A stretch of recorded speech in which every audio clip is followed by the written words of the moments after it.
Antropoceno. Muy buenas tardes a todos los presentes aquí en esta tercera temporada de Antropoceno, en el tercer encuentro, donde vamos a seguir charlando de temas de actualidad, de intercambios, conocimientos. En la sala hoy tenemos más de 35 personas y seguramente esto que queda grabado en nuestro canal Antropoceno en YouTube va a ser visto por muchísima gente en el transcurso de la semana y seguramente es un material que va a ser de consulta para futuras observaciones.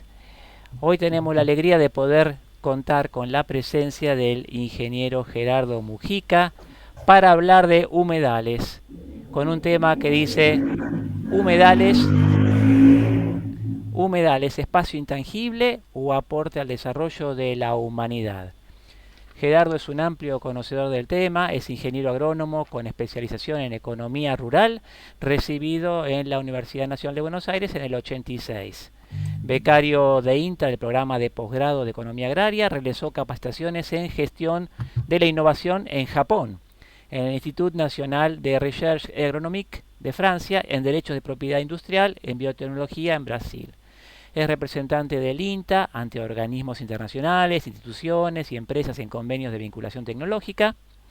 Fue economista de la Unidad de Vinculación Tecnológica desde el 94, coordinación de delegaciones regionales de vinculación tecnológica del 2001 y gestó decenas de convenios con las agroindustrias.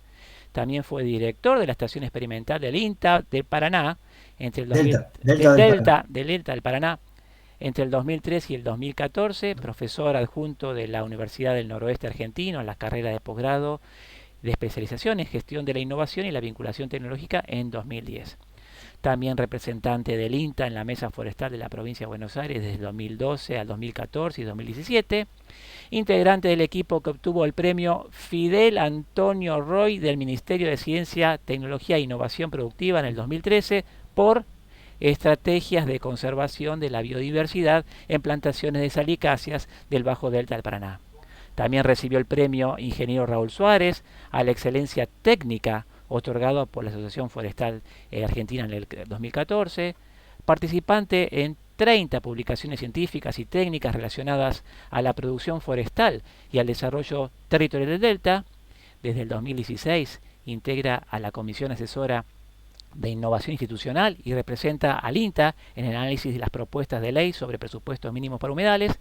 Desde el 2019 es asesor del proyecto I-506 sobre humedales de la República Argentina, distribución, uso y recomendaciones coparticipativas para una producción sustentable y actualmente es asesor de actividades de innovación en el Centro de Investigaciones de Recursos Naturales y en la Comisión Asesora de Innovación Institucional dependiente de la Dirección Nacional del INTA. Y por sobre todo eso, una gran persona y un amigo que tenemos el gusto de tenerlo aquí. Bienvenido, Gerardo. La palabra es tuya. Bueno, muchísimas gracias. Y faltó algo, isleño, nacido y criado en las Ahí islas. está. Y bueno, hoy voy a hablar de humedales, de ecosistema intangible o componente del desarrollo territorial como disyuntiva, ¿no? Como mostrando extremos, pero sabemos que la cosa puede andar por el medio, por, por realizar una gestión inteligente de los recursos naturales. Dije, soy isleño de toda la vida, nacido y criado, porque, bueno, toda mi infancia transcurrió en Campana, en Escobar, en las islas, desde la facultad ya iba a las islas a trabajar o a aprender con los productores del Delta. Mi carrera profesional hasta ser director transcurrió en la isla y ahora en la gestión de recursos naturales también con todos los temas humedales. Pero quiero hablar por Gerardo Mujica, el isleño, y esto no se interprete como una presentación del INTA, una posición institucional sobre nada, son mis apreciaciones sobre esta problemática que tenemos y voy a tratar de desnudar mi forma de ver cómo llegar a una gestión sostenible de los humedales. Quería pasar por estos 4 momentos, que son los humedales y los servicios ecosistémicos, para poder entender y llegar a qué hay en juego en la ley de humedales. Tenemos que comprender esto, lo voy a pasar muy rápidamente por cuestiones de tiempo, pero estos importantísimos servicios ecosistémicos tienen que quedar claro que existen y que son importantes tanto para el productor como para la sociedad. ¿Cuáles son los sistemas productivos y qué conflictos generan? También, lo voy a pasar rápido, porque esos conflictos fueron los que fueron derivando en la gestación de las diferentes leyes de humedales. Muy sustintamente no me puedo meter, porque si alguien se mete en la ley de humedales, es un complejo que necesitamos mucho tiempo para analizar y en detalle. Yo voy a hacer generalidades sobre las leyes de humedales, y después sí entrar ya para la discusión, para la charla, para compartir con ustedes qué es lo que yo veo que navega por debajo, o sea, por dónde pasan las controversias, por dónde pasan las grietas que hoy tenemos para una discusión y un consenso racional, y una política pública racional para el uso racional de los humedales. Bien. Sin entrar en los detalles de las definiciones, porque hay definiciones de Ramsar y definiciones del Ministerio de Ambiente, los humedales no son ecosistemas terrestres, no son ecosistemas acuáticos, son ecosistemas donde la napa fluctúa en el espacio de exploración de las raíces, y levemente por encima de ellos, y ese levemente llega hasta los 6 metros según lo que establece Ramsar. La convención de Ramsar es una convención de humedales internacional, donde Argentina adhirió a través de la ley 23919 en el año 91, y por divergencias que hemos tenido entre los aportes que decíamos nosotros sobre la superficie, las divergencias que hubo sobre la superficie de humedales en la República Argentina, Jefatura de Gabinete le solicitó en el año 2016 al Ministerio de Ambiente que cree la definición, o que arregle o que produzca una definición de humedales en la República Argentina, y ahí estuvimos con 68 científicos de nivel nacional. La doctora Navarro estuvo presente y tuvo una acción preponderante en la modificación de la definición que existía en ese momento en la ley que habían presentado en la ley de humedales, y se pudo resolver ese tema, y una resolución 329 del 2016 de COFEMA que termina aprobando esta definición que figura ahí del Ministerio de Ambiente y Desarrollo Sustentable. Los humedales tienen servicios ecosistémicos de gran valor para la humanidad, pero también para el sector productivo, para el sector agropecuario y para nuestra producción de alimentos. Evaluación de ecosistemas del milenio, que la pidió Kofi Annan allá por el año 2000, y donde participaron cerca de 1.600 investigadores de todo el mundo, generó este documento donde se clasifican en servicios de aprovisionamiento, servicios de regulación, servicios culturales, y servicios de apoyo. Y dentro de cada uno hay servicios que son sumamente importantes para el desarrollo, para el país, para el desarrollo sostenible. Uno es la producción de alimentos, pero también la provisión de agua dulce que proveen los humedales para el uso doméstico, industrial y agrícola, dice Naciones Unidas. La producción de troncos, de leña, de turba, de forraje para los animales, extractos y medicinas y productos genéticos de la biota, que son importantes por la biodiversidad que tienen los humedales. Pero también los servicios de regulación, muy defendidos en estas propuestas de ley de humedales. La mayoría de las propuestas se focalizó en los servicios de regulación, como puede ser, de los más importantes, diría, la recarga y descarga de acuíferos, la retención de suelos y sedimentos, el control de inundaciones. Son servicios ecosistémicos de mucho valor para la sociedad. Y los servicios culturales también, esto pasó desapercibido en la discusión pública, pero empezó a ser muy importante en la 8ª reunión de la Conferencia de las Partes, cuando se empieza a tocar el tema humedales, agua, vida y cultura, y empiezan a aparecer los principios orientadores para conservar los valores culturales que Ramsar recomienda a los países para que no se pierdan esos modos de vida, esas culturas locales, esa forma ese patrimonio cultural y esos paisajes culturales que existen en los humedales, de mucho valor y muy poco contemplado en estos proyectos de ley. Acá me tomé el trabajo de simplemente poner dónde estaban nuestras producciones según los tipos de humedales y según los tipos de servicios ecosistémicos que brindan. Ahí está la fruticultura, en la producción de alimentos, en un tipo de humedales que son ríos y arroyos permanentes o temporales, en los valles irrigados básicamente, lo mismo para la producción de salicáceas y la ganadería de islas, las arroceras. son producciones que ahora vamos a ver con más detalle, pero que son importantes y que tienen una magnitud relativa importante para evaluación de ecosistema del milenio, por eso los redondelitos son más importantes. Vamos a hacer una recorrida fotográfica de humedales. Estos son fotos extraídas de la web. Si entran y ponen la palabra humedales van a ver centenares de fotos diferentes porque la variedad de ambientes es importantísima. Esteros, bañados, turberas, vegas, mallinas en la Patagonia, malezales en corriente, ríos y arroyos de hielo, costas de lagos glaciarios, toda la parte húmeda donde fluctúa el agua son humedales, salares, salinas, salitrales, todos los ríos y arroyos de llanura y sus valles de inundación, los humedales costeros, que son ensenadas, estuarios, marismas, hay playas de cacto rodado, de arrecifes, acantilados, son todos humedales. Y no es que Argentina no tiene una política, no ha hecho nada, todo lo contrario, tiene una gran política de conservación a través de estos humedales que se llaman sitios Ramsar, que son humedales de importancia internacional, que se inscriben en Naciones Unidas. Nosotros tenemos unos 23 humedales protegidos con esta clasificación, con este tipo de humedal, abarcan 5.600.000 hectáreas y representan hoy 21,4% de la superficie nacional de humedales, así a grosso modo, y estos humedales que están protegidos. Pero hay más humedales que están adentro de los parques nacionales que también, y no los he contabilizado. Pero también, si ustedes se fijan en el mapa, hay provincias que no tienen humedales protegidos. Y seguramente hay humedales de gran importancia que no tienen ningún tipo de protección y que ameritarían tenerlo. Entonces, hay mucho trabajo acá. Es importante esta política, pero no es suficiente. Hay que avanzar en las áreas protegidas de humedales. Y estas áreas después también con su entorno, con sus áreas de amortiguación, sus zonas buffers y las relaciones que hay entre los sectores productivos y estas áreas de protección.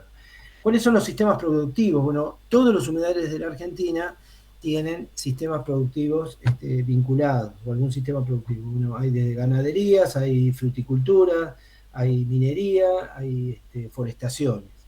Y también hay economías regionales y cadenas agropecuarias, cadenas de valor que tienen una importancia, o que tiene mucha importancia la producción que se hace en humedales. Si ustedes ven ahí en el mapa, van a ver que hay 6 provincias que concentran el 52% de la superficie de humedales y que tienen el 35% del stock bovino. Acá esto es un trabajo formidable también que hizo la doctora Fabiana Navarro con su equipo, y donde refleja, entre otras cosas, fíjense las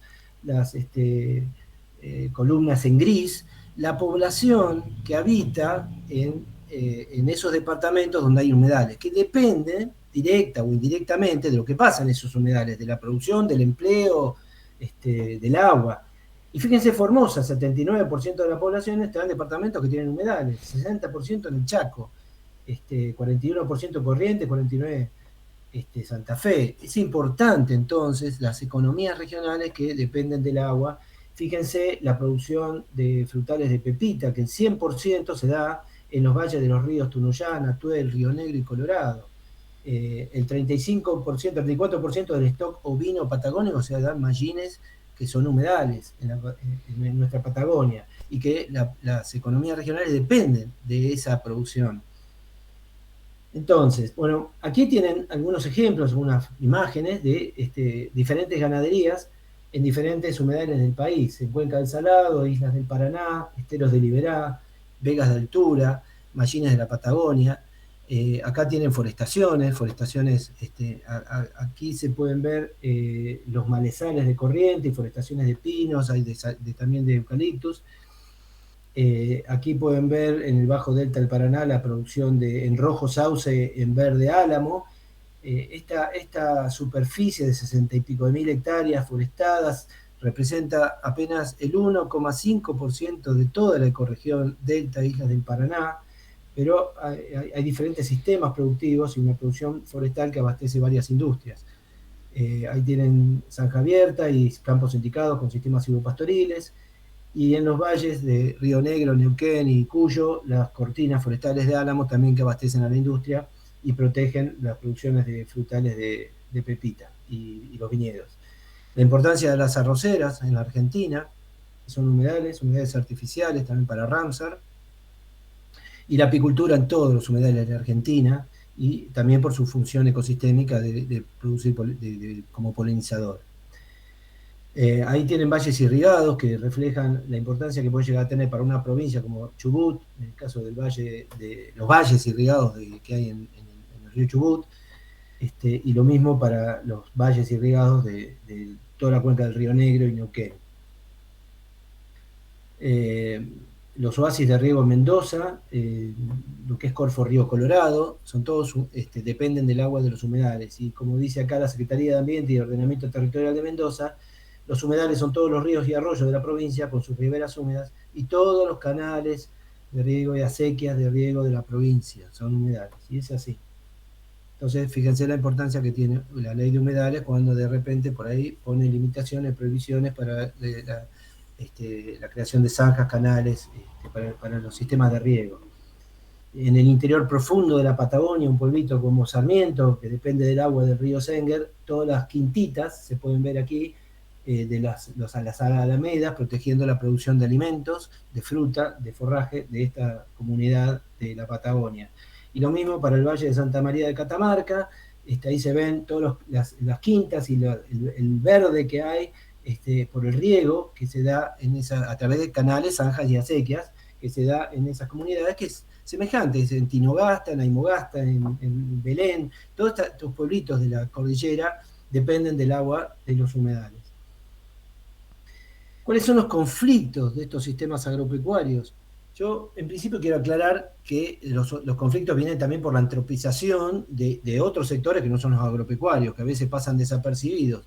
Pero acá las acciones antrópicas son muy complejas, son variadas, y podemos decir que hasta inclusive que se potencian sus efectos con el cambio climático. Y me estoy refiriendo a la contaminación industrial, ya que, como les dije antes, los humedales están en posiciones relativamente más bajas del paisaje, entonces lo que ocurre aguas arriba, ya sea por erosión o escorrentía, va tarde o temprano terminar en un humedal. Los efluentes urbanos, la deforestación, que también toda la sedimentación baja por los ríos, la pérdida de humedales tanto por esta degradación, pero también por drenaje. En definitiva, estamos viendo un importante proceso de transformación a través del cambio de uso y cobertura del suelo, con una gran simplificación y fragmentación del paisaje, que desde el sector agropecuario, por lo menos lo que nos compete a nosotros, tenemos que tener estrategias para la conservación, para la mitigación. ¿Cuáles son los problemas? Bueno, básicamente la pérdida de biodiversidad, la contaminación por el uso de insumos, fertilizantes, pesticidas, antibióticos, el aumento de las emisiones de gases de efecto invernadero, por ejemplo, por la deforestación, la modificación del ciclo hidrológico, la degradación del suelo y del agua, un trabajo muy importante de FAO, More People, More Food, Worse Water, donde explica la problemática mundial de la calidad y la cantidad de agua a la que estamos atravesando a nivel internacional. Y bueno, eso genera un enorme desafío al sector agropecuario para compatibilizar la intensificación productiva con estrategias de conservación de los recursos naturales y los servicios ecosistémicos. ¿A qué nos lleva todo esto? Bueno, fundamentalmente al ordenamiento territorial. Es necesario, yo creo que hoy es muy necesario que las provincias hagan el ordenamiento territorial o el ordenamiento ambiental conforme está establecido en la Ley General del Ambiente. Eso va a beneficiar al sector agropecuario. También tenemos que tener estrategias de mitigación y adaptación al cambio climático. Tenemos que tener estrategias para 1, 2, 3 y 4, lo que decía es las pérdidas de biodiversidad, de contaminación, y las buenas prácticas agropecuarias, que está todo el sector agropecuario trabajando detrás de las buenas prácticas, orientarlas a estas estrategias, a la mitigación, a la adaptación. Acá hay un ejemplo de estrategia de conservación de la biodiversidad en plantaciones de salicácea debajo del Delta del Paraná. Es el convenio y el acuerdo que se hizo con todas estas organizaciones, que ahí no se ven, pero están todas las más importantes empresas de la industria forestal aquí. Y está el agrario, está la OPDS, está Wetlands, está ASEN, está Aves Argentina, la Universidad de San Martín, bueno, la Asociación Forestal Argentina. Entre todos se llegó a este documento de consenso y son estrategias para la conservación de la biodiversidad, y es un muy buen ejemplo de ponerle estrategias bueno, y mitigar los impactos de los sistemas productivos. La contaminación es un tema candente, ya sea por negligencia, por accidentes o por niveles de riesgo. Yo acá tengo una vuelta de campana, un video de un barquito como este que transporta vacas. Bueno, puede ocurrir, imagínense que transporte químicos o combustibles, la contaminación que puede producir. También esto que no corresponde al sector agropecuario, pero sí a las municipalidades, tener más control de los efluentes. Esto es Villa Laniata, en medio del humedal, entre estos años. Fíjense esto es un basural a cielo abierto, y uno de los servicios ecosistémicos importantes de los humedales es la recarga de acuíferos. Entonces imagínense la recarga que estamos haciendo. Y parece hasta descontrolada. Están apareciendo microplásticos ya en peces, en la carne de los peces. Investigadores del CONICET ya lo han publicado. Muchas denuncias sobre los encendicamientos, muchas denuncias sobre los fuegos que afectan también al sector productivo, sobre todo al forestal, al ganadero le han afectado, ha habido mortandad de animales debido a los incendios. No todos, bueno, se lo ha acusado al ganadero, pero no todos los fuentes de estos incendios han sido provocados por la ganadería de las islas. Los country náuticos es otro problema, porque han bloqueado el valle de inundación y el flujo de salida del agua del río Luján, por ejemplo, en este caso, y han provocado inundaciones aguas arriba. Y este conflicto que hubo en el 2008 entre la Municipalidad de Rosario, que interpuso un recurso de amparo ante la Corte Suprema contra la provincia de Entre Ríos por la quema de pastizales. En aquel momento hubo 500 y pico de focos, y se dijo que el humo llegó a Buenos Aires, por eso toda la movilización. Hubo un dictamen del Defensor del Pueblo, un proyecto PIECAS, que se creó entre las Secretarías de Ambiente de Nación y las 3 provincias. Y bueno, y 12 años después estamos como entonces, con otra vez emergencia ambiental, otra vez la Corte Suprema ordenando instruir un comité de emergencia para controlar el fuego. Y yo me pregunto qué pasó en estos 12 años, dónde estuvieron, por qué no se convocó a los ministerios de Asuntos Agrarios de las provincias, a los actores locales, porque este problema no se resuelve entre secretarías. Esto es un problema más complejo que requiere la intervención de muchos actores. Y eso llevó finalmente a la ley de humedales. El proyecto de ley, o los primeros 2 proyectos de ley que se presentaron en el 2013, son de la senadora Elsa Ruiz Díaz y de Giustiniani. El proyecto de Elsa Ruiz Díaz, en la página 4 de Fundamentos, aclara que todo el andamiaje de la estructura y los conocimientos y los argumentos de ese proyecto de ley fueron debidos gracias a la ONG internacional Wetlands, que aportó toda esa información. Y bueno, ese proyecto perdió estado parlamentario, tuvo media sanción, pero perdió estado parlamentario en diputados. Se volvió a presentar 2 años después, otra vez los senadores Odarda, Sandra Jiménez, Teresita Luna y Pino Solana. Se discutió sobre tablas, se hicieron modificaciones. Nosotros de INTA trabajamos mucho en agregar, en parchar muchas cosas. Las provincias también, porque retiraron a las salinas proveedoras de litio, las retiraron de la ley, o sea que era humedales incompleto, y también perdió estado parlamentario. Y en el 2017, nuevamente, y todos estos proyectos son fotocopia de estos argumentos presentados por la ONG Wetlands International. En 2020, con la quema de pastizales, llovieron los proyectos de ley de humedales para toda la Argentina, no para los incendios del Delta. Pero, y paradójicamente, ninguno tenía articulado relativo al manejo del fuego, a la emergencia agropecuaria, a lo que sea, nada. Eran simplemente, no sé, aprovecharon para, dado los fuegos, vamos a presentar un proyecto de ley. Y mucho silencio sobre que la existencia de leyes ya vigentes de manejo del fuego, etcétera, ¿no? Que eso se encargó el sector agropecuario de tratar de llevar un poco de claridad a la discusión. Y nos preguntamos si realmente es necesario que exista, que haya una ley de humedales, qué es lo que nos agrega que no esté en toda la legislación vigente, por ejemplo, la Ley General del Ambiente. o la ley de aguas de la Argentina, el régimen, que es un régimen de gestión ambiental de aguas, es una ley de presupuestos mínimos que abarca todo, que es adherida por las provincias. La ley de manejo del fuego, otra de presupuestos mínimos para actividades de quema, la ley de bosque nativo que tiene humedales, etcétera, etcétera. Miren toda la cantidad de normativa que hay, inclusive para fitosanitarios, para educación ambiental, para diversidad biológica, etcétera.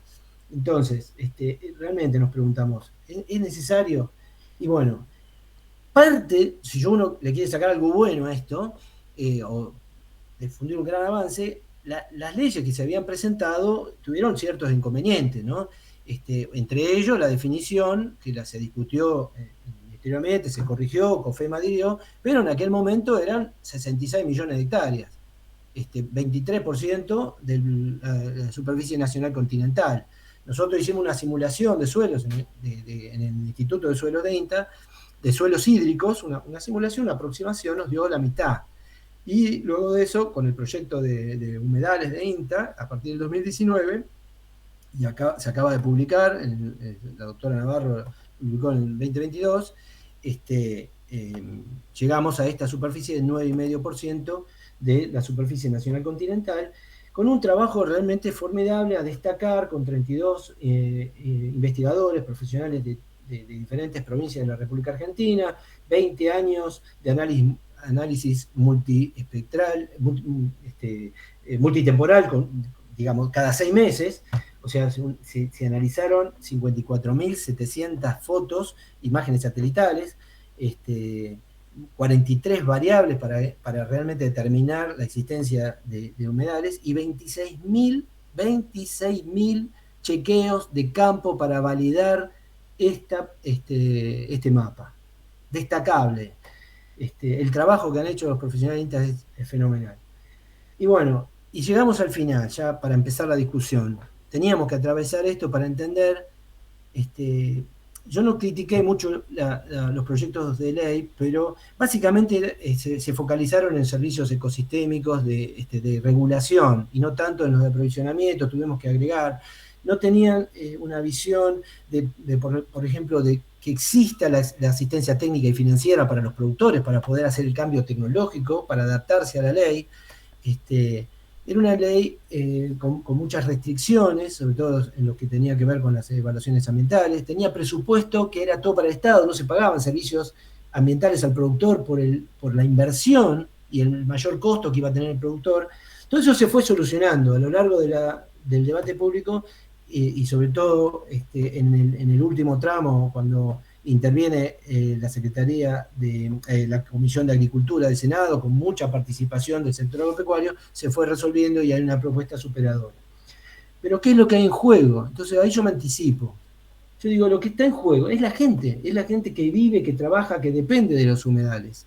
Y no me refiero a la gente, a los cazadores, recolectores, pescadores, a aquellos sin tierra, de los cuales algunas veces escucha hablar. Me refiero a los que habitan, los que trabajan, los propietarios de la tierra, los que pagan los impuestos, ¿no?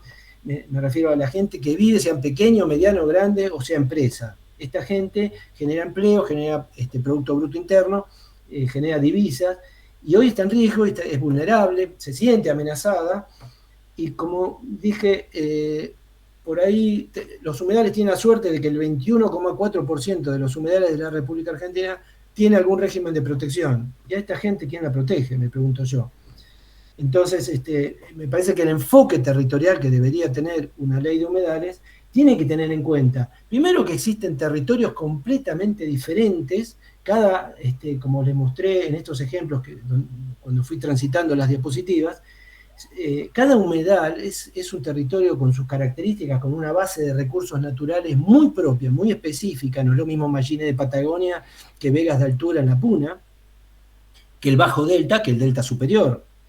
Entonces, esa diferencia de recursos naturales hace que las sociedades que habitan en esos lugares tengan una identidad muy particular, que puede venir de una vieja colonización, puede venir de una comunidad de una población originaria, o de las hibridaciones que existen entre ambas, pero tiene mucho en cuenta la evolución a lo largo del tiempo y cómo se va desarrollando y cómo se va modificando esa cultura y se va afianzando esa cultura local de la cual nos habla Ramsar en esas resoluciones.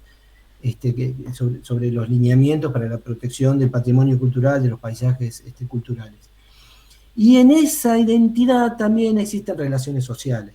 Ahí lo muestro en un gráfico. Este gráfico es una tesis de maestría del Delta de Paraná, de un sistema local o territorial de innovación, y se ve las relaciones que tienen todos los actores entre sí, la magnitud relativa de cada uno de ellos en esas formas de ese tramado interinstitucional y esas formas de producción, de intercambio y distribución del ingreso que tiene cada territorio.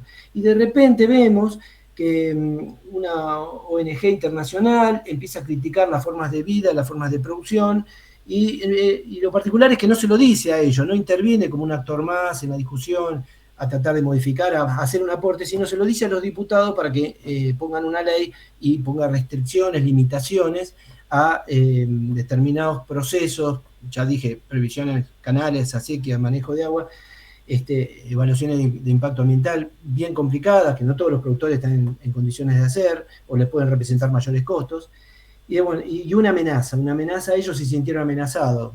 Esto es lo reflejo de todos los comentarios y las comunicaciones que hemos tenido con esos productores y que han presentado en las comisiones de recursos naturales y de agricultura.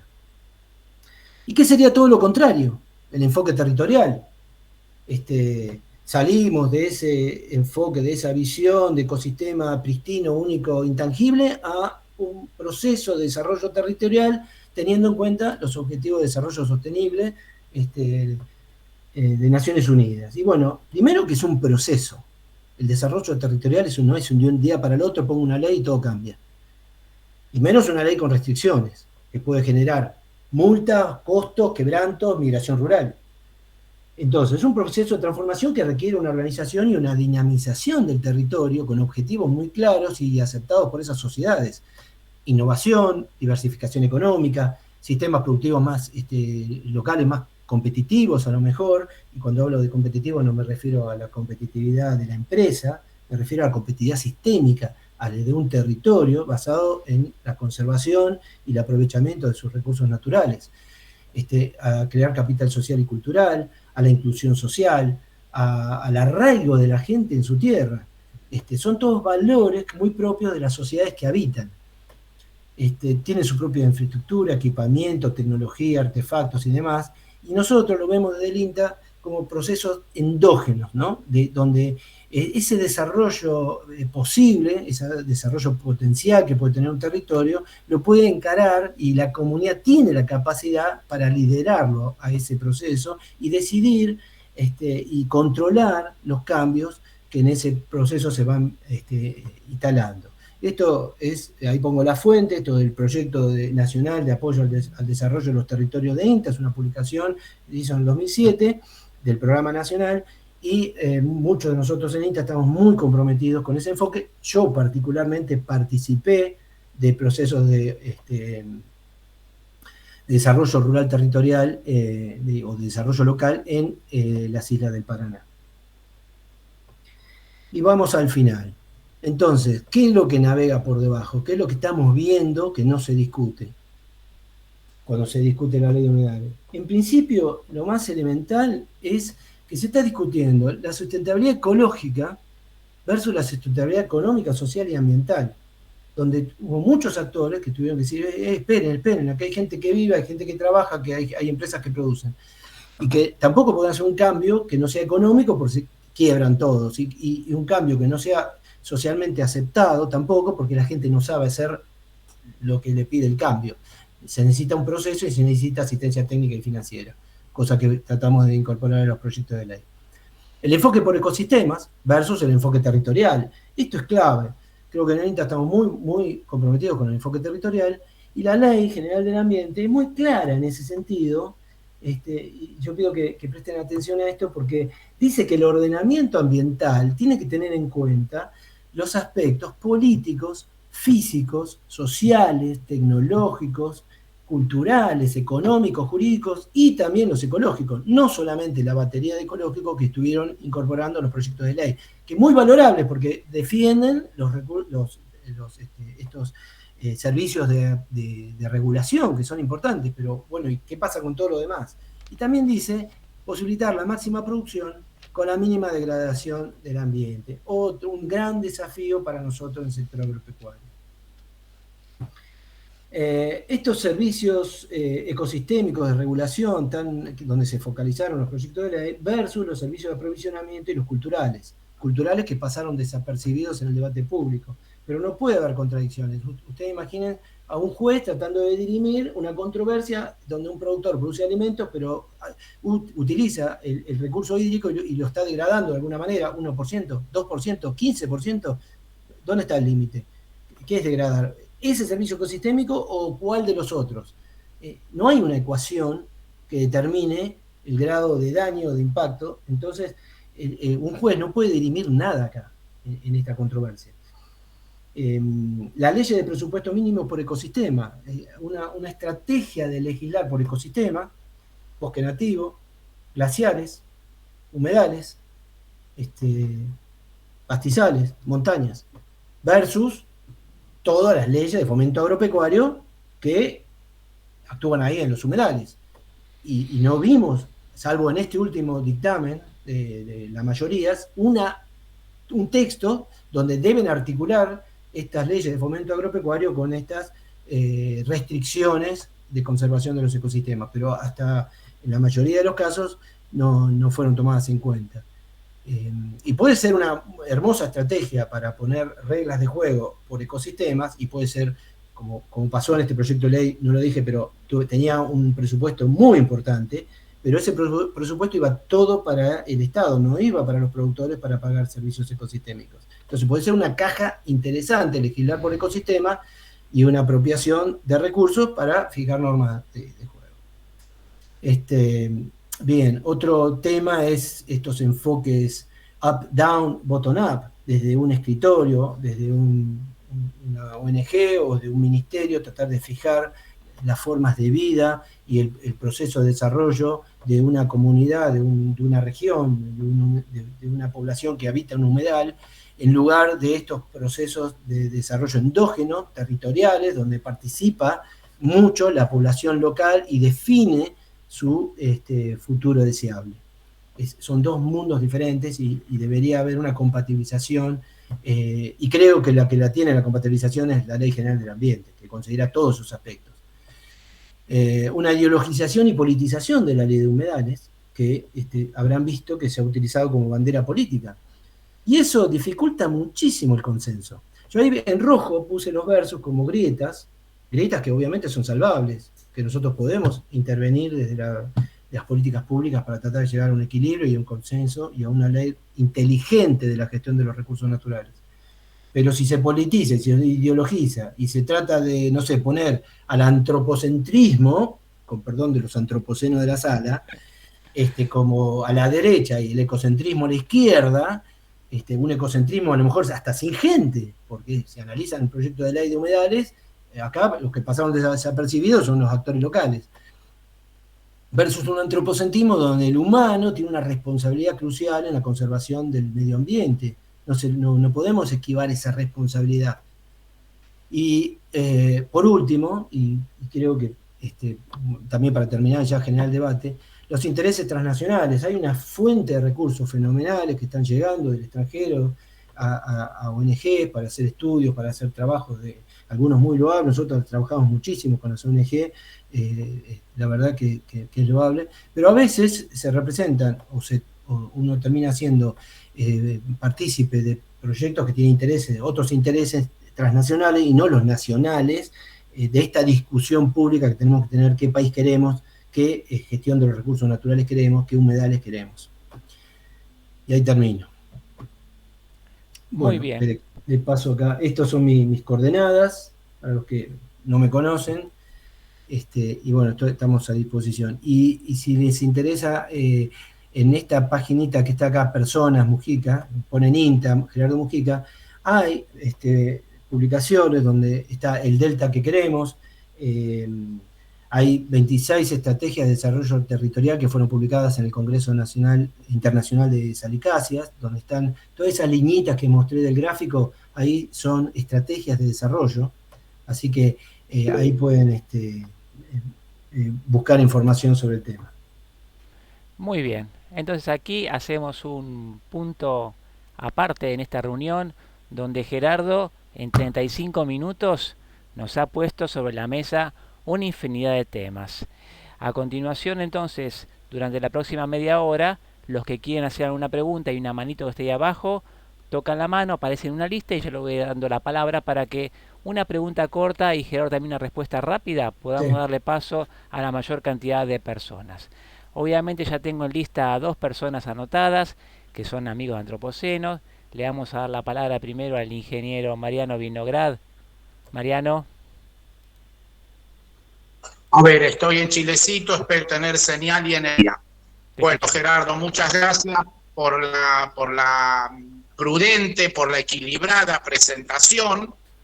Advertiste algunas cosas muy interesantes, por ejemplo, cómo un juez puede dirimir algunos aspectos culturales, me pareció muy lúcido, en fin, cómo podría resolver un juez este tema. Entonces, a veces esa pretensión de que todo se resuelve mediante leyes es un poco también autoritaria. Esa advertencia hacia el riesgo de un exceso de pensamiento internacional y una falta de registro de lo nacional. Yo me confieso agrarista, en fin, todos tenemos algunos principios. Yo creo que así como la música, así como la pintura o la arquitectura, la agricultura es algo importante que hace a la humanidad. Entonces se me ocurre lo siguiente: cuando se decidió hacer la represa de Salto Grande, se mudó a toda la gente de Federación de un lado a otro. Ahora, cuando se inundó Santa Fe o Paranacito, ya a nadie se le ocurría decir que a toda la población había que moverla. Imaginemos si los defensores de los humedales del río Salado resuelven que como se inunda la ciudad de Santa Fe hay que mover a toda la gente y mandarla a Rosario. Entonces, ¿de dónde sale esta idea tan ridícula que se considera ecologista, de izquierda internacional, de que lo que hay que hacer es sacar a los agricultores? Es un pensamiento tan estrafalario. ¿En qué se funda eso? ¿Es porque en Holanda ocurrieron los polder? ¿De dónde sale un pensamiento tan ridículo? No lo sé, no te puedo contestar eso, porque uno cuando lee los textos que se difunden, por lo menos de esta ONG, es clara la visión que tienen en contra de la producción agropecuaria, por ahí valorizan la apicultura, pero imagínense que no todos los productores del delta, ni los ganaderos no forestales, se pueden transformar a apicultores, porque es la producción más sustentable del delta, y aparte que es básicamente el grueso de los apicultores del delta no tiene tierras, va a los campos de los productores ganaderos o los productores forestales. No sé dónde salen estas ideas, pero yo lo noto por debajo, lo noto que como que existe cierto pensamiento que con una ley se puede hacer una transformación de semejante naturaleza. Yo veo que con multas y cierres de establecimientos, o como en el caso del proyecto de Freyaro, y que todavía perduró en el dictamen de mayoría, dice la relocalización de producciones, ¿no? ¿Cómo se hace para relocalizar la fruticultura de Alto Valle? ¿A dónde la van a relocalizar? Que está usando toda el agua del Chocón, que afectó, el Chocón Cerro Colorado afectó aguas arriba y aguas abajo. Lo que faltan ahí son reservas ecológicas que conserven lo poco que queda. ¿A dónde se va a relocalizar la producción de salicáceas, toda la cuenca de las 60.000 hectáreas de la cuenca forestal del delta del Paraná? Si las salicáceas son propias de humedales, que la van a poner en la llanura pampeana. Hay cosas que no se entienden, la verdad. Y la transformación o la retransformación, la adecuación a un proyecto de ley depende de la naturaleza y las restricciones del proyecto de ley. Por ejemplo, el manejo de agua en todos los ecosistemas de humedales para la producción de alimentos. Y si no es el manejo de agua, ¿qué es? ¿Qué otra tecnología puede haber para la producción de alimentos? Esa producción de alimentos sigue dependiendo del agua de los humedales.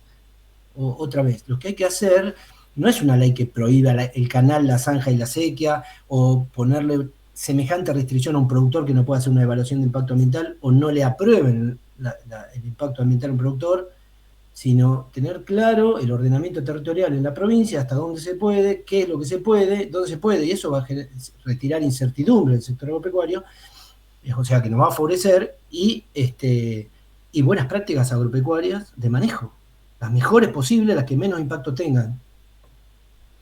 Muy bien, mientras te doy tiempo para que cierres tu PowerPoint, así ya tenés liberada tu pantalla, tenemos en la lista a 5 personas. El primero de ellos que quiere preguntar es el doctor Juan Carlos Acuña. Doctor, a ver si lo escuchamos.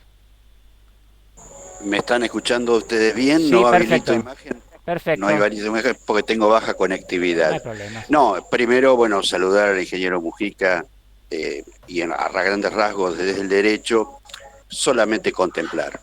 El derecho configura, vamos a decir, una base, en este caso a través de la legislación, que creo que ha sido del año 2000 o 1994, por la reforma constitucional que tomó la ECO 92, el informe Brundtland del desarrollo sustentable. Lo que hemos compartido en alguna reunión con el ingeniero Mujica es que a partir del año 2000 se sesgó un poco y se convirtió el desarrollo sustentable en unidimensional, solamente la dimensión ambiental, cuando hay una económica y una social que debe ser contemplado para que exista un desarrollo sustentable. A más de lo que ha expresado, es recordar la historia de la humanidad, los orígenes, el Éufrates, el Tigris, unos grandes humedales donde se inició la agricultura, donde se produjo ya las poblaciones sedentarias produciendo alimentos, que también algo lo expresó, pero es necesario que todos tengamos muy presente. La producción de alimentos es un servicio ecosistémico. Muchas veces he escuchado de la recarga de los acuíferos, todo eso. Bueno, sí, pero también es cierto de que todas esas actividades de producción constituyen un servicio ecosistémico vital que es para la alimentación de la humanidad o de los habitantes, en este caso, de un territorio como el nuestro. También señalar solamente, coincidiendo con el enfoque, que muchas veces se hace una mirada sesgada también, como que se ensaya una nueva grieta inexistente, a mi juicio, entre el campo y la ciudad. Se habla mucho del tema rural, que ciertamente hay cuestiones que deben ser atendidas, que deben ser corregidas, que las buenas prácticas agrícolas deben ser incorporadas en todos los sectores, no solamente en la producción, sino en toda la cadena de producción, ya sea extensiva en la ecorregión pampeana o en las economías regionales, sino también ver qué pasa en la ciudad. Tenemos una mega ciudad, región metropolitana de Buenos Aires, en el 0,35% de la superficie del territorio nacional, habitan casi el 34% de la población total, con el 60% sin acceso a servicios de tratamiento de líquidos cloacales y un 40% sin acceso al agua potable. ¿Esto qué significa? Que todo esto que estamos hablando de contaminación y todo eso también se están produciendo en las grandes ciudades. Así que bueno, coincidiendo y saludando al ingeniero Mujica, que agradezco mucho la claridad y su larga experiencia dentro del INTA y en el Delta especialmente, porque tuve la grata, vamos a decir, honrado cuando lo conocí como director del INTA Delta. Muchas gracias por darme la palabra, Javier. No, por nada, bárbaro. Si te parece, ¿querés decir algo, Gerardo? Si no, le damos la palabra al que viene. No, solamente una cosa, vi ahí que andaba, lo veo a Juan Nazar, yo no hice el comentario, pero parte del problema que estamos asistiendo en este debate público es que empezaron a aparecer los amparos ambientales. Entonces, el pobre Juan tiene parado el campo hace 2 años y todavía no está vigente la ley, pero ya se utiliza y muchos jueces dan lugar, basado en esto, en estos argumentos que aparecieron en el debate público.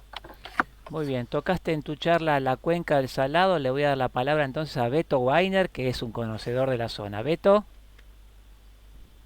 Bueno, muchas gracias por la exposición, muy clara. La pregunta, usted lo nombró en su charla, el aspecto ideológico en el que está cargado el debate sobre los humedales. No es el único aspecto en Argentina que está cargado de temas ideológicos, prácticamente todo, pero en el caso de los humedales se exagera el tema y se hace, le quita seriedad al debate, porque la ideología pesa sobre la realidad y sobre los datos. Ujú. La pregunta es, ¿cómo podemos, para los productores de todas las categorías y de todas las escalas que quieran, que estén relacionados con humedad, insertar en ellos el tema cultural de qué significa un humedal y sabiendo ellos, tomando conciencia, puedan defenderlo con más fuerza de lo que lo están haciendo? O sea, educación para los responsables de vivir arriba de un humedal, esa es la pregunta.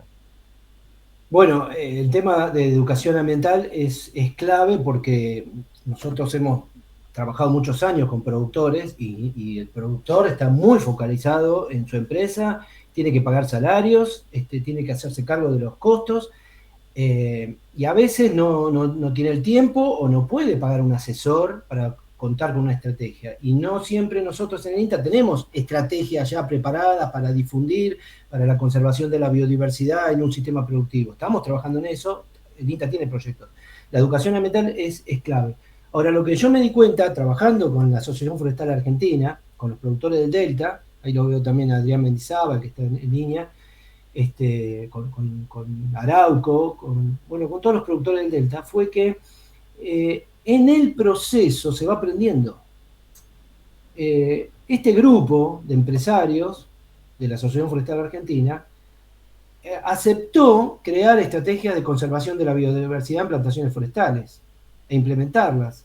Entonces, cuando empezamos a ver los impactos, empezamos a hacer las capacitaciones, fue toda una capacitación en servicio para todos, para nosotros los científicos entender un poquito más la empresa y los problemas que tiene la empresa que afrontar, y para los empresarios, las ideas que venían del lado de la biología o de una agronomía más ligada al recurso natural. Y entre todos fuimos priorizando, seleccionando servicios ecosistémicos y priorizando qué hacer. Y las propuestas no venían a veces del sector ambiental o de la gente de las ONG, sino de los mismos empresarios que proponían, nosotros podemos hacer esto, nosotros podemos hacer aquello. Y así se fue constituyendo ese grupo y ese trabajo y ese libro. Me parece que la educación ambiental es clave pero tenemos que trabajar con los productores. Tiene que hacerse a través de grupos, con estaciones experimentales. Bueno, así no sé si le alcancé a responder toda la pregunta. Sí, absolutamente. Lo que yo noto que es claramente que el responsable de hacer efectivo un proceso educativo a los productores, sobre todo los productores más chicos y medianos, sobre la importancia de humedal y cómo cuidarlo, es el gobierno. No hay duda que tiene que ser por ese Nosotros lado. tenemos una alta responsabilidad en el INTA. Nosotros trabajamos con los productores y tenemos toda la batería de proyectos de investigación y de extensión del servicio de extensión para poder hacerlo. Por ahí no tenemos los tiempos, no tenemos la cantidad de gente o no tenemos la tecnología, que hay que crearla.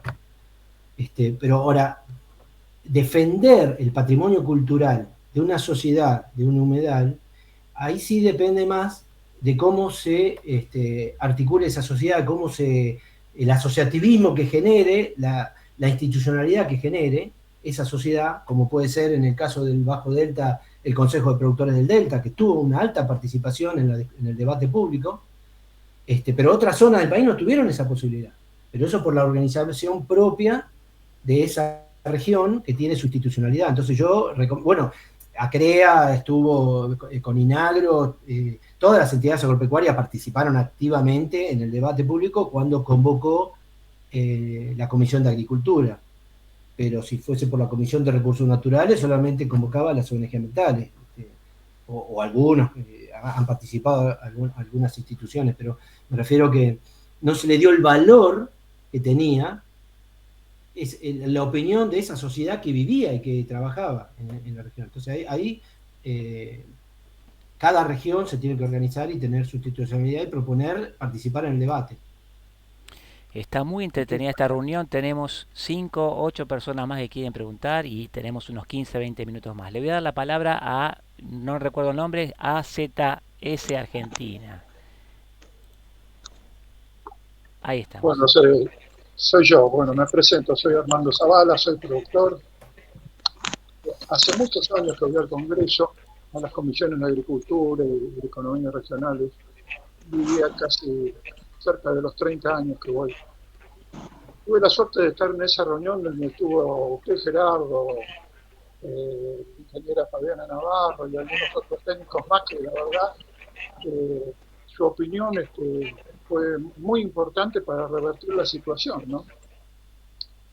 Yo creo que algo que tienen casi todos los proyectos que presenta el kirchnerismo tienen atrás una intención recaudatoria, buscan una caja, buscan la creación de distintas delegaciones, poner gente, y los recursos no van para los helicópteros, para los brigadistas o para distintas necesidades urgentes.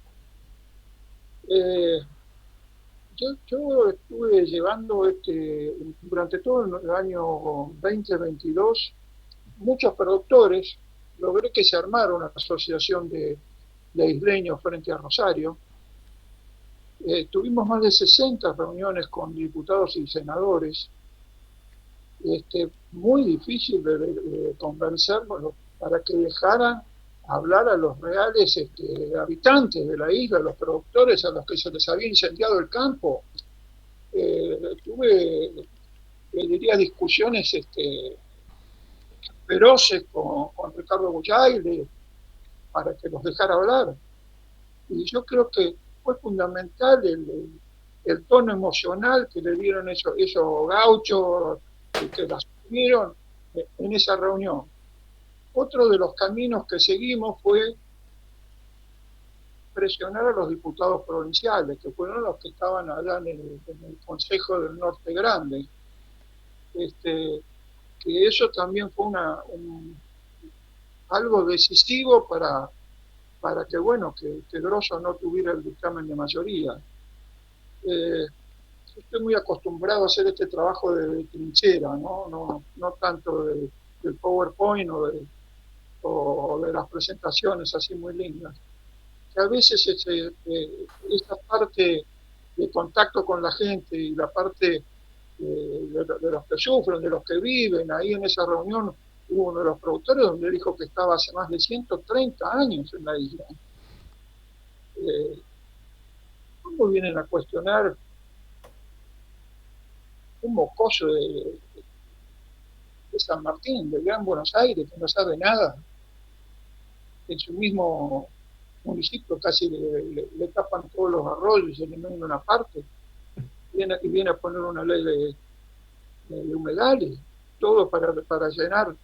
Yo no sé si alguno de ustedes estuvo, pero organizó una reunión con todos chicos de 14, 15 años para que lo aplaudieran.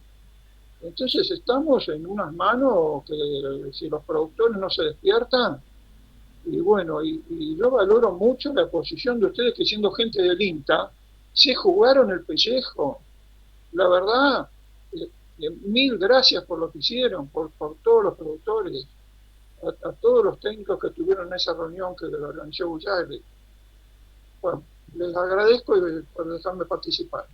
Bueno, muchas gracias por su palabra. Si te parece, le palabra entonces a Adrián Mendizábal. Ahora sí puede abrir su micrófono, Adrián, y lo escuchamos, Adrián.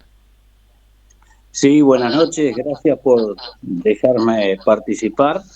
Realmente yo lo que pensaba comentar lo ha dicho en buena parte el señor Zavala, porque fue muy, muy importante la palabra de Gerardo en esa Comisión de Agricultura, con tanto convencimiento, con el convencimiento que le da, como lo planteó de entrada, ¿no? Haber nacido en la isla, sentirse isleño, es uno más de los nuestros, y realmente, bueno, tenemos una larga trayectoria de haber compartido con INTA muchos desarrollos en la zona, y bueno, solamente quería expresar eso, ese agradecimiento y escuchar tantas palabras sensatas acá, porque todos los que han participado realmente han coincidido.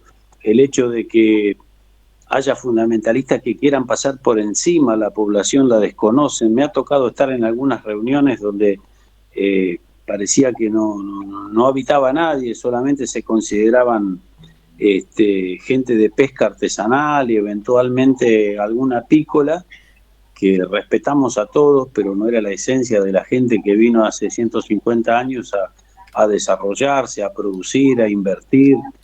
Con errores o no, se ha hecho un montón de cosas, que hoy hay toda una industria ligada a todo lo que se produce en el humedal, como ya es bien conocido, se abastecen las industrias del papel, de los tableros, de centenares de industrias del derivado del aserrado. Bueno, todo eso está funcionando y parece ser que viene gente de afuera con un desconocimiento tan grande que puede saltear todo eso por encima. Así que bueno, pero básicamente me quería referir a ese agradecimiento a Gerardo por esa participación tan importante y la vinculación que nos dio el señor Zavala a muchos productores de haber podido estar allá presentes, que fue el nexo para participar. Así que nada más, muchas gracias. Perfecto. Te agradezco, Adrián, las palabras. Lo único que tengo que aclarar es que yo fui el de Enguaraz, pero hay todo un equipo detrás que es el que genera las propuestas, que discute con la Dirección Nacional, que discute con el Consejo Directivo para ponernos de acuerdo y ver qué es lo que podemos proponer. Creo que lo importante de ese día fue, en términos de propuesta, fue que propusimos un organismo de aplicación conjunto entre el Ministerio de Ambiente y el Ministerio de Economía a través de la Secretaría de Agricultura. Eso le quita una enorme cantidad de riesgo a las futuras reglamentaciones. Es decir, van a tener que consensuar. No puede haber locuras acá. Estamos hablando de producciones muy importantes del país. Me gustaría que, si podés, Javier, en algún momento tomes en cuenta dos cosas. Está por ahí el jefe de la agencia de Entre Ríos de Victoria, que están pasando también con un proceso donde están excluyendo precisamente a los productores de las islas, no están dejando a entrar a discutir el ordenamiento territorial de Victoria. Y lo mismo había pasado en el Bajo Delta cuando no tomaban en cuenta las recomendaciones que hacía la Asociación Forestal Argentina, el Consejo de Productores, estas ONG, y después iban al Congreso a decir, no, está todo consensuado. No está nada consensuado. Y está también Juan Nazar, que tiene problemas con estos amparos ambientales, que, ojo, esto es lo que viene.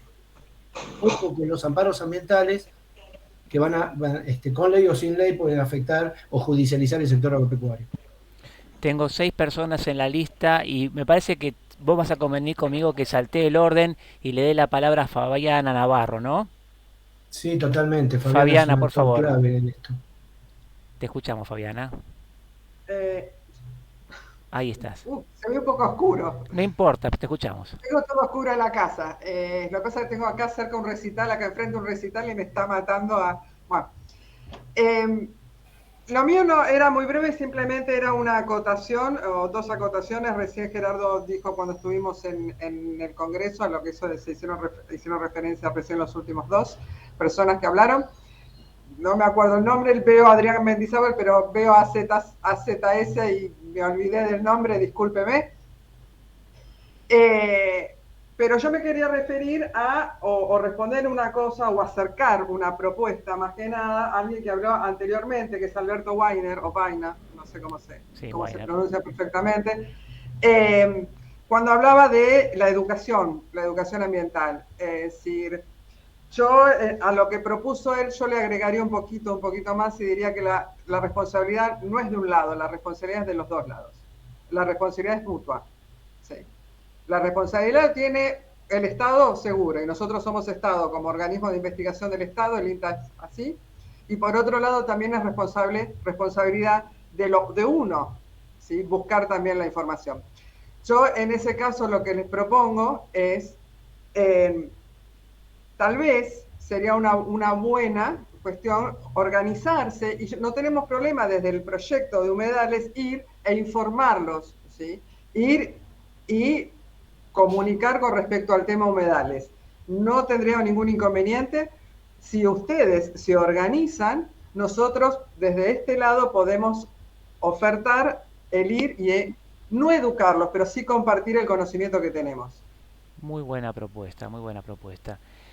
Nos queda poquito tiempo, así que voy a ser muy rápido, les pido preguntas rápidas y Gerardo también respuestas cortitas. El próximo que está en la lista es el ingeniero Mario Lanari. Marito. Gerardo, un gusto escucharte. Gerardo, en tu opinión, ¿el rol de las provincias es activo? Las instituciones que existen con la legislación actual, ¿podrían hacer mucho más de lo que hacen? ¿Será suficiente eso? ¿Cuál es el límite? No, claramente no fue lo activo que debería haber sido hasta que se pronunciaron las 10 provincias del Norte Grande. Acá la única provincia realmente activa fue la de Corrientes, y a mí me llamaba poderosamente la atención que no le caiga la ficha a Mendoza, a Río Negro. Es más, que Río Negro, senadores de Río Negro fueron propulsores de este tipo de leyes que yo creo que no sabían a dónde le iba a pegar, se estaban pegando el tiro en el pie. Digamos, tiene que quedar claro que no es que uno está en contra de la gestión ambiental, de la conservación de la naturaleza, de las reservas de biodiversidad, no, pero tampoco que en nombre de la biodiversidad o en nombre de los servicios ecosistémicos se produzcan quebrantos y migraciones rurales, ¿no? Es lo que nuestro director nacional nos dijo en un primer momento, decir, muchachos, que la ley sea inclusiva y que no produzca migraciones. Y las provincias, nosotros articulamos muchísimo con la provincia de Corrientes, con el Ministerio de la Producción, pero sí, las provincias, es obvio, la Constitución establece que las provincias tienen que gestionar sus recursos naturales, y si la nación le pone, como dijo un legislador, esto es una ley de presupuestos máximos, y le pone semejantes restricciones, ¿qué puede legislar una provincia? ¿Cómo puede ordenar sus recursos naturales si tiene una restricción para el bosque nativo, otra restricción para el humedal, otra para el glaciar, otra para, no sé, el pastizal y demás? Y restricciones sumamente importantes. Yo creo que las provincias se tienen que anticipar y tienen que empezar a trabajar en el ordenamiento territorial, cumplir con la Ley General del Ambiente, armar terminar este ordenamiento, hacer sus propuestas y considerar todos los ecosistemas adentro del ordenamiento provincial. Con sus defectos o aciertos, como lo hizo la provincia de Formosa. Perfecto, qué noche de antropoceno, buenísima. Pablo Lima, tu turno. A ver, Pablito. Ay. Ahí está. Perfecto, dale. Bueno, cortita. Bueno, espectacular tu presentación. Nosotros tenemos un grupito que trabajamos que se llama Delta Par y hemos llegado a algunas conclusiones.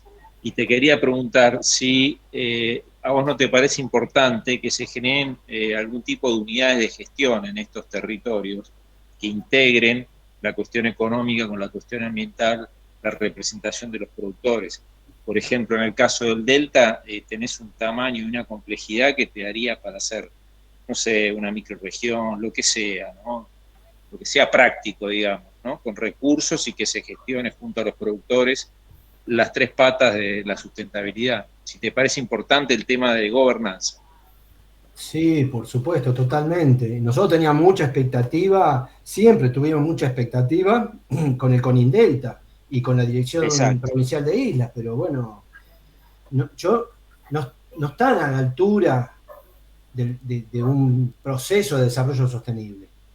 Perdón, esto me hago cargo, ¿no? O sea, están para agarrar la cuota del canon arenero, pero salvo Campana y San Fernando, que se han dedicado mucho al Delta, han hecho muchas inversiones relativas al proceso de desarrollo, y creo que Entre Ríos también, con Villa Paranacito, pero el resto, digamos, brilla por su ausencia. Pero sí es importante que existan una articulación interprovincial, intermunicipal, por provincia y entre provincias para poder crear, como este proyecto PIECA. Lamentablemente el proyecto PIECA es solamente secretarías de ambiente. Si tuvieran las secretarías o los ministerios de la producción ahí adentro, habría otro debate, un debate mucho más rico, y tal vez se lleguen a algunos consensos de qué, cómo y cuándo producir, y de qué manera, etcétera. Pero a veces lo considero hasta sectario. Y no van a resolver el problema. Entonces, vos decís, 12 años pasaron y no resolvieron el problema, entonces no quieren resolver el problema. Juan Bacapi. Gracias, Gerardo. A ver, Juan, te escuchamos. Lo perdimos. Bueno, le damos la palabra a Andrés Aguerre, entonces. Andrés.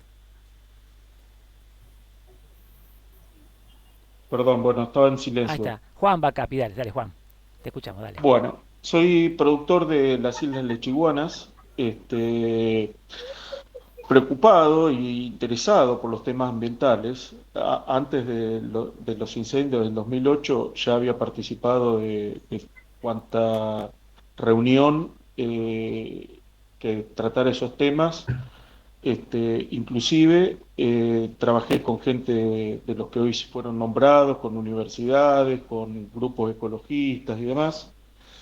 Eso no impidió que en su momento, en el 2008, fuéramos señalados como incendiarios y demás, pero más o menos todo el periodo entre el 2008 y ahora podíamos articular con distintos actores y nos encontrábamos en diferentes conferencias, reuniones del INTA, conformamos un grupo de cambio rural del INTA, siempre tratando de juntar información y de ayornarnos a lo que estimamos que se venía, un nuevo concepto de servicios productivos, ecológicos, en fin.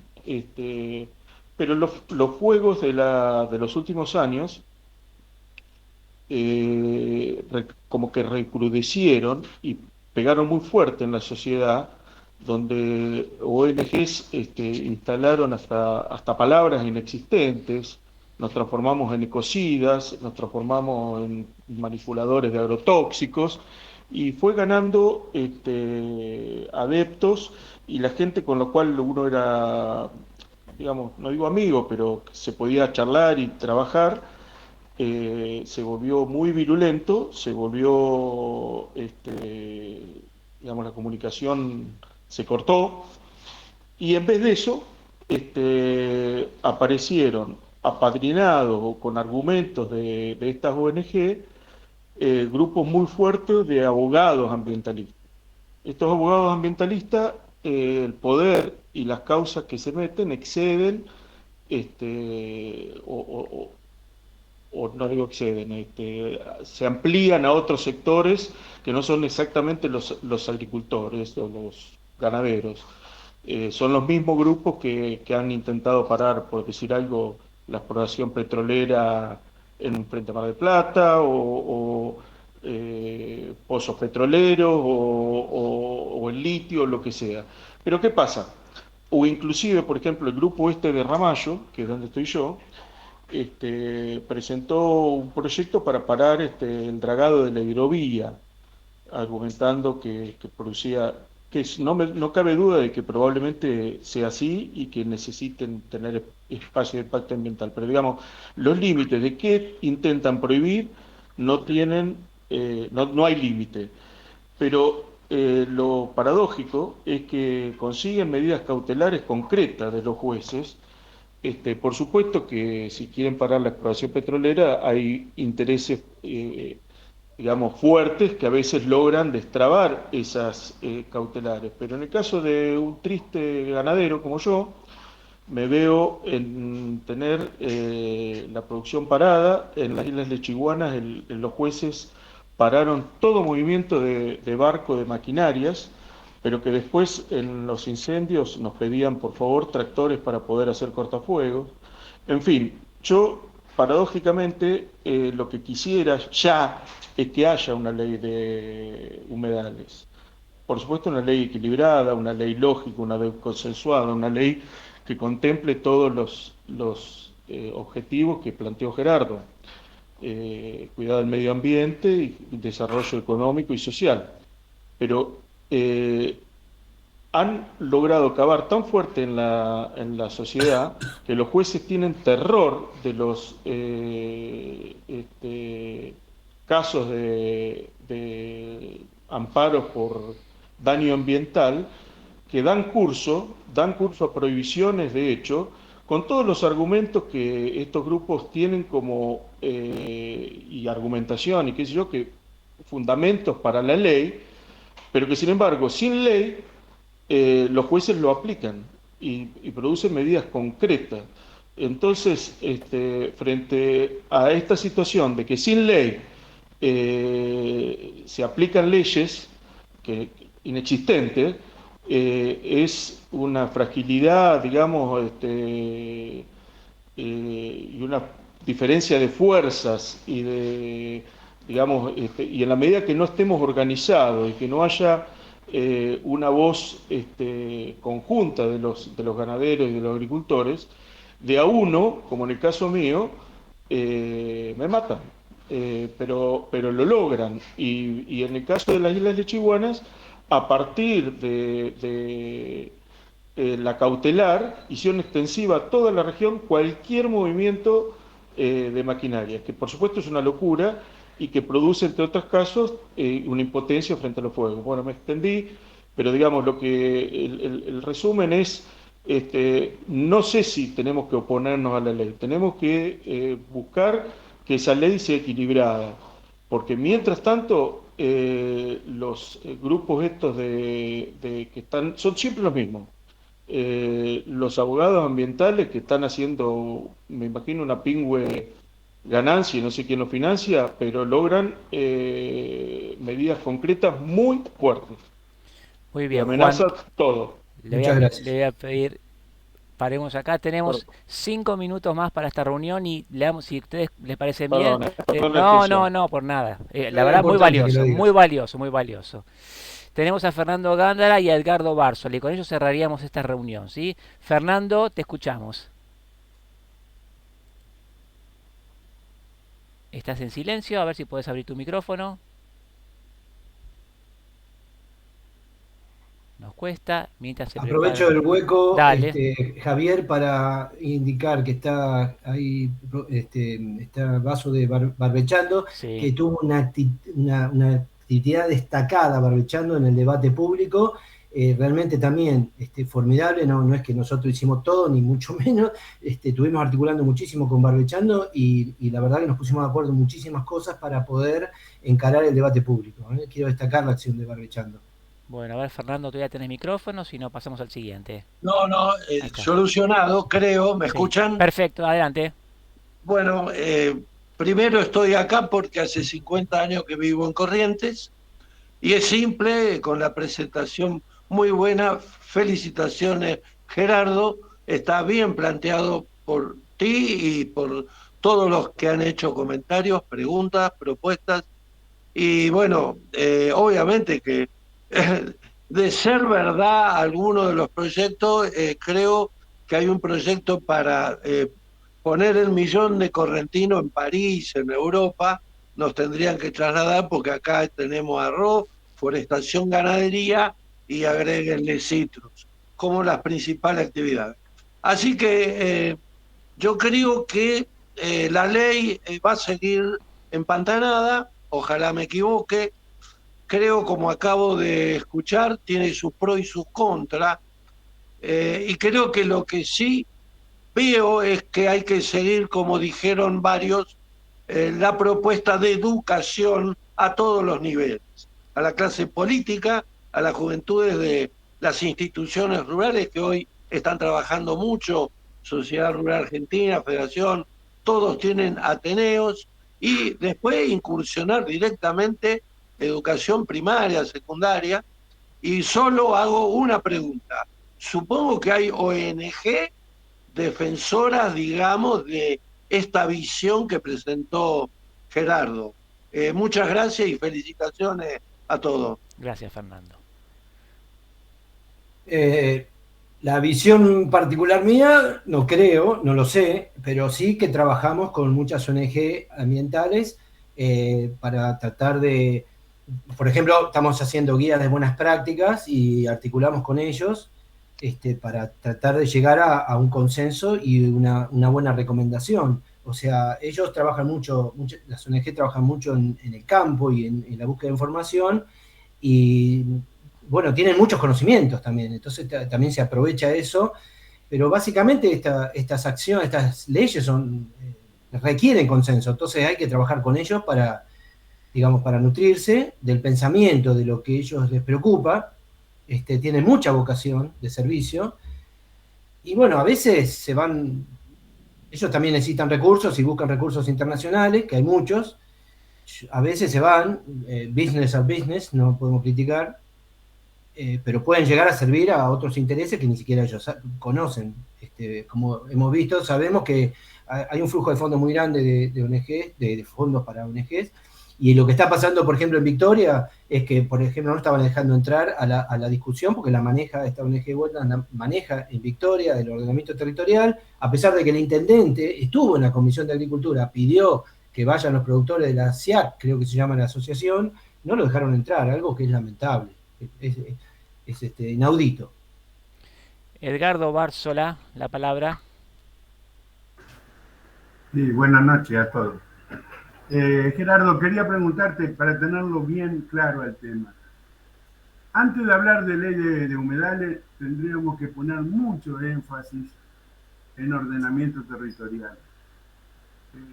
La mayoría de las provincias no tenemos ordenamiento territorial, ni tampoco tenemos direcciones donde realmente prácticamente no se hace nada. Y para que haya desarrollo sustentable, si no tenemos ordenamiento territorial, vamos a crear una ley que se va a superponer con otras leyes y realmente esto se complica totalmente. Yo sé que estamos en un punto donde hay que decidir si sí o si no, pero es importante decirlo a esto. Yo creo que lo que tenemos que tener más claro qué es el ordenamiento territorial y por qué es importante el ordenamiento territorial antes de hablar de cualquier ley. Me parece algo básico. ¿Vos compartís esto? Totalmente, lo he dicho en la presentación. Es lo que está faltando, fue el gran título que puse ahí cuando digo, ¿a dónde nos lleva toda esta situación? Al ordenamiento territorial. Las provincias, y hay que trabajar con las provincias para lograrlo, hay que hacer un ordenamiento, porque en el ordenamiento territorial participan todos los actores, se genera el debate público propio de lo que establece la Constitución, que es gestionar los recursos naturales de cada provincia, pero además se contemplan todos los ecosistemas y las interacciones que hay entre ecosistemas. Entonces, ahí es donde se decide, bueno, acá se puede producir, acá se va a conservar, allá van las industrias, acá van las poblaciones y la provincia o la jurisdicción planifica un futuro deseable. Y en el deseable participan todas las instituciones. Por eso es importante. Y la Ley General de Ambiente es tan sabia que dice todos los elementos que hay que considerar. Y no solamente los ecológicos. Por eso hablo de los culturales, de los tecnológicos. No es lo mismo. Porque las tecnologías que existen en Corrientes no existen allá en la Patagonia. Y la cultura correntina es diferente a la patagónica. Entonces, cada jurisdicción tiene que tomar sus recursos naturales, tiene que tomar su región y hacer el ordenamiento. Tenemos que incentivar a que esto ocurra. Y con esto, la industria, los productores van a tener certeza jurídica. Una vez que está ordenado, se acabó la discusión, hermano. Y ahí no es donde nos queda a nosotros la tarea de las buenas prácticas. Pero ya está ordenado, ya sabemos que acá podemos producir. ¿Por qué? Lo dijo la provincia. Buenísimo. Ya estamos cerrando la puerta de embarque, pero un pasajero pidió subirse al avión. Andrés Aguerre, te damos la oportunidad de una preguntita y cerramos estas preguntas. Dale, Andrés. Sí, ¿qué tal? Buenas noches a todos. Bueno, yo soy de Mercedes, Corrientes, nacido y criado, mal criado acá. Me crié en los Malezales y en la costa de Liberá. Hoy Gerardo hablaba de la ganadería en los esteros de Iberá. Permítame decirle que los esteros de Iberá, de agua, de estero, de embalsado, que no se puede caminar adentro, son entre 500 y 600.000 hectáreas. En cambio, la reserva provincial es de 1.300.000 hectáreas. O sea, tiene 800.000 hectáreas de tierras altas, productivas. Esa reserva se creó a dedo, el límite a dedo. Y se creó, dicho por el propio Irastorza, que la creó, uno de los que creó la reserva, que se pusieron, cuanto más grande era, más plata venía de afuera. Entonces, esa reserva se creó en el 83. Desde el 83 ya se vienen cocinando temas sobre los humedales. Ahora, para el 2060 o el 2100, la producción de alimentos del mundo va a incrementar de manera abismal. Si ustedes se ponen a pensar, yo no soy netamente productivista, ¿no? Pero hay que pensar en la cantidad de agua que se ocupa para hacer una hamburguesa. ¿Cuánta agua lleva la carne? ¿Cuánta agua lleva el huevo? ¿Cuánta agua lleva la lechuga? ¿Cuánta agua lleva el tomate? Y después ahí vamos a pensar en los humedales. Bueno, ¿cómo podemos hacer para cuidar esa agua? Corrientes se jacta de ser la provincia con mayor superficie forestal del país. Tiene arriba de 600.000 hectáreas de forestación. ¿Sabe cuánto consume cada árbol adulto de agua al día? Pongan a leer eso. Hablando de una densidad de plantación de 800, 1.000 árboles. Entonces, vamos a ver por dónde cuidamos. Las empresas que son las que plantan acá en Corrientes, la mayoría son capitales extranjeros. Como así también los capitales extranjeros son los que bancan estas organizaciones ecologistas como la Wetlands International.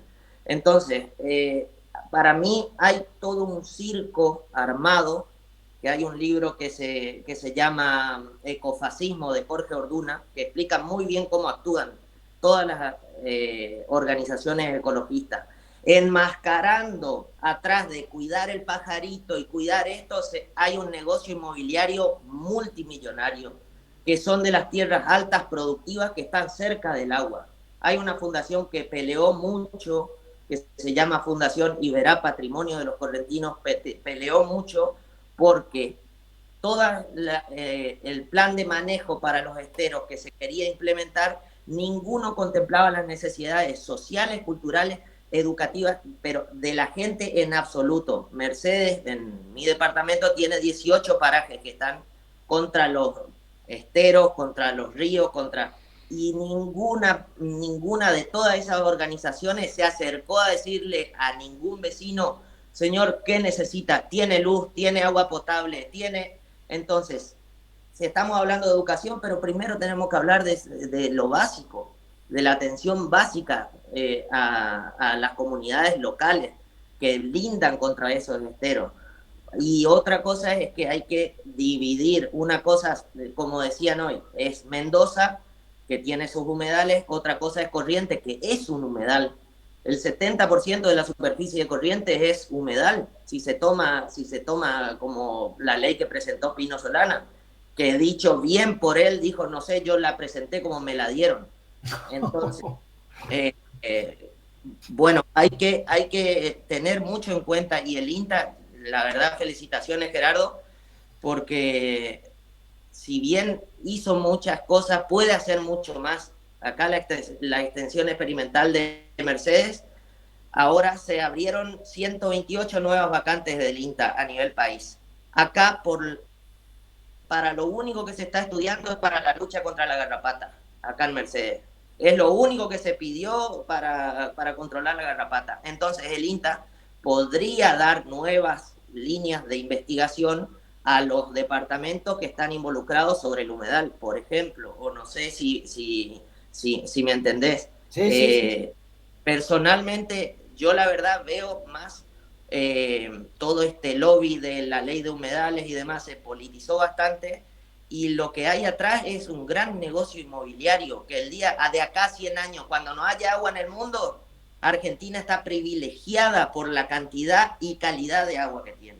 Y eso es lo que están buscando. Agradecido, Andrés, por tu participación, muy bueno. Gracias. Y le damos entonces a Gerardo para que cierre esta reunión, las últimas palabras, y hacemos el cierre del evento, si les parece. Bueno, muchísimas gracias por la invitación y gracias también por los aportes de los colegas, o sea, de los que participaron en el debate. A mí me enriquece. Me parece que lo último que tratamos es el último punto que puse yo en la presentación, los intereses transnacionales versus los intereses nacionales. Eso no habla por ahí de un nacionalismo, no quiero que me lo tomen así, pero sí que es necesario que nosotros tengamos claro a dónde queremos ir con nuestros recursos naturales y hacer una gestión inteligente del recurso natural. Y en ese enfoque territorial que yo planteaba de desarrollo endógeno, es de abajo para arriba y los gobiernos acompañando y ayudando a ese desarrollo sustentable en el marco de los objetivos del milenio, de los objetivos de Naciones Unidas, que hay muchísimo ahí para trabajar, que tenemos que resolver nosotros internamente antes de estar aprobando leyes y leyes y leyes que se superponen, como dijiste, Javier. Espero que haya sido útil y que podamos seguir conectados y trabajando en equipo como para poder tener una voz más fuerte en las políticas públicas del sector agropecuario, ¿no? Muchas gracias, Gerardo. Noche de altísimo nivel cultural, cognitivo, excelente. A todos les agradecemos mucho la participación y despedimos a Gerardo con un fuertísimo aplauso y avisarles a todos que continuamos aquí en los Jueves de Antropoceno y esta edición de hoy va a estar subida a nuestro canal de YouTube, Antropoceno de YouTube, a partir de mañana. Gerardo, todos muy buenas noches y que tengan muy buena semana. Nos encontramos aquí en Antropoceno en breve. Antropoceno.